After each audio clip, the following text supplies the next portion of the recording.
Kabanjahe merupakan ibu kota dari Kabupaten Karo dengan letak kota yang lumayan strategis karena kota ini menjadi persinggahan bagi masyarakat yang ingin berlibur ke Danau Toba dari kota Medan ataupun bagi yang ingin menuju ke Aceh via lintas tengah Sumatera, pasti juga melalui kota ini.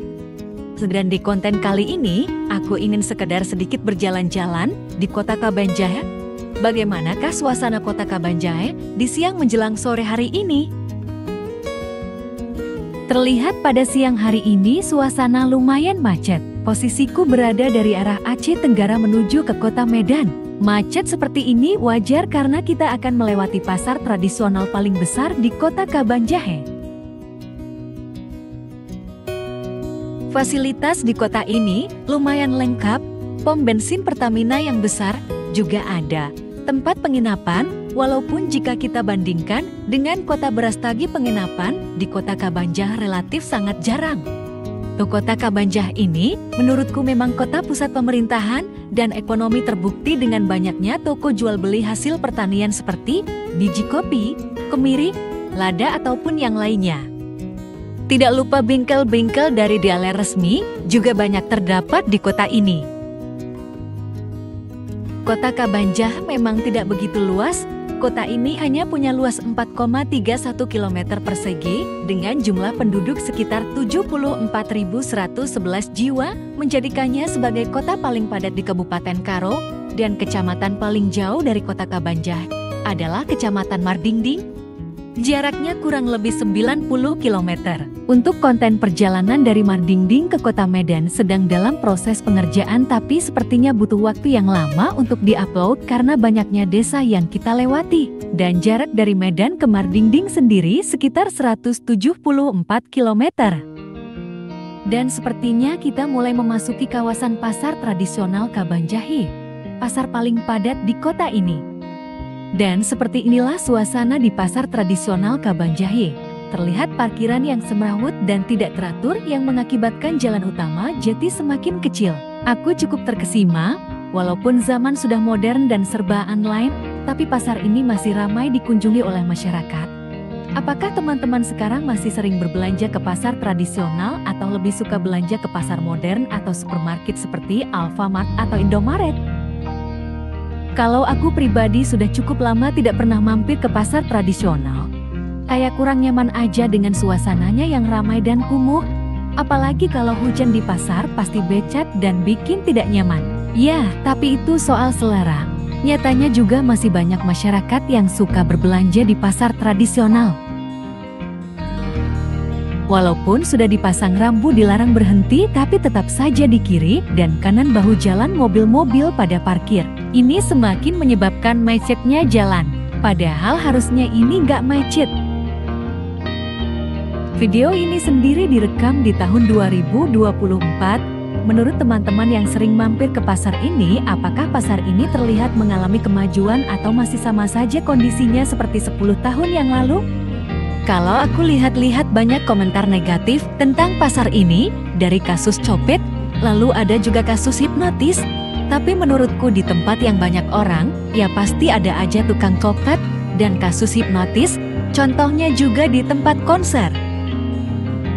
Kalau aku boleh berpendapat, sepertinya pemerintah daerah kurang memperhatikan pasar ini. Seharusnya memang pasar ini lebih diperhatikan kebersihannya, apalagi pasar ini termasuk pasar legendaris dan ikon kota Kabanjahe. Mungkinkah pemerintah daerah lagi nggak punya uang untuk merevitalisasi pasar ini? Aku tidak tahu.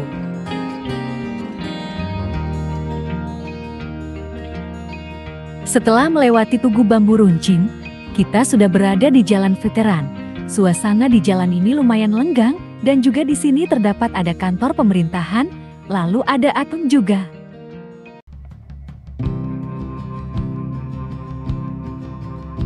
Dan juga di sebelah kiri, kita melewati Taman Makam Pahlawan, tempatnya bersih dan terlihat terawat dengan baik.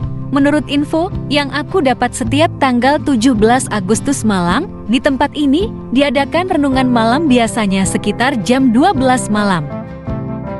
Untuk suasana sore hari ini, di Jalan Veteran relatif lancar. Walaupun gak lebar-lebar amat jalannya, Toko-toko juga ada yang masih tutup, maklum ini hari Minggu. Namun ada satu hal menarik yang menarik perhatianku, yaitu Terminal Kabanjahe yang kelihatannya sudah direvitalisasi jadi lebih modern. Kalau terlihat dari luar sih bagus-bagus aja, tapi gak tahu deh di dalamnya bagaimana.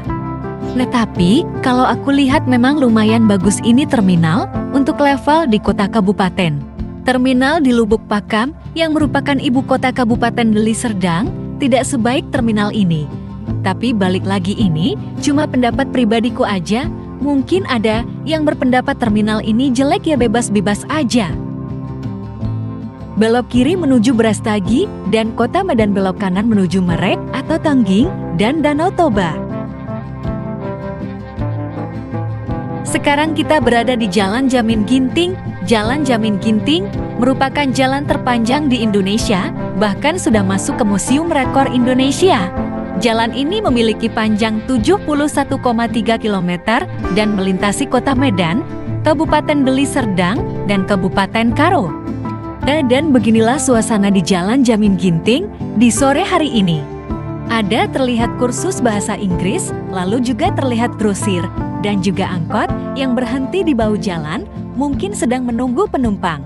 Untuk suhu saat ini, terasa adem tidak dingin juga. Kabanjahe sendiri berada di ketinggian sekitar 600 sampai 1000 meter di atas permukaan laut. Ya pasti malam di kota ini lumayan dingin. Untuk suhu malam berkisar 19 derajat Celcius, namun bisa turun hingga 17 derajat Celcius saat menjelang dini hari. Tetapi kalau dibandingkan Brastagi tetap lebih dingin Brastagi. Ini para angkot kenapa dah? Ini jalanan umum woi. Sambil kita melihat-lihat suasana kota Kabanjahe di Jalan Jamin Ginting, mari kita lanjut lagi membahas sedikit tentang kota ini. Nama Kabanjahe berasal dari bahasa Karo, yaitu Kaban yang berarti tempat dan Jahe yang merujuk pada tanaman jahe dan pada masa lalu. Wilayah ini terkenal dengan tanaman jahe yang melimpah. Kabanjahe berkembang menjadi pusat administrasi Kabupaten Karo sejak masa kolonial Belanda karena posisinya yang strategis di jalur perdagangan. Walaupun letak kota ini sangat strategis, tetapi kota ini memiliki beberapa risiko bencana alam, salah satunya adalah erupsi Gunung Sinabung, mengingat jarak dari kota ini ke Gunung Sinabung hanya sekitar 14-16 km. Di kota Kabanjahe sendiri juga terdapat beberapa universitas, kalau nggak salah ada sekitar 10 universitas di kota ini, dan semuanya adalah universitas swasta, cukup lumayan jadi masyarakat yang tinggal dan memiliki rumah di Kabanjahe tidak perlu cari universitas sampai ke kota Medan. Nah, kalau nyari kampus di luar Kabanjahe, pasti harus mengeluarkan biaya untuk sewa kos-kosannya. Kabanjahe adalah kota kecil yang menawarkan kekayaan budaya, keindahan alam, dan potensi ekonomi yang besar. Kota ini menjadi pintu gerbang untuk mengeksplorasi dataran tinggi Karo dan destinasi wisata di sekitarnya dengan pengelolaan yang baik. Kabanjahe memiliki peluang untuk berkembang lebih pesat, terutama di sektor pariwisata dan pertanian. Nah, itu dia perjalanan kita di kota Kabanjahe. Tempat yang bikin betah, udaranya adem, dan pemandangannya bikin lupa waktu. Kalau kalian suka sama suasana di kota ini, jangan ragu buat datang langsung. Kita pamit dulu, ya. Sampai ketemu di vlog berikutnya.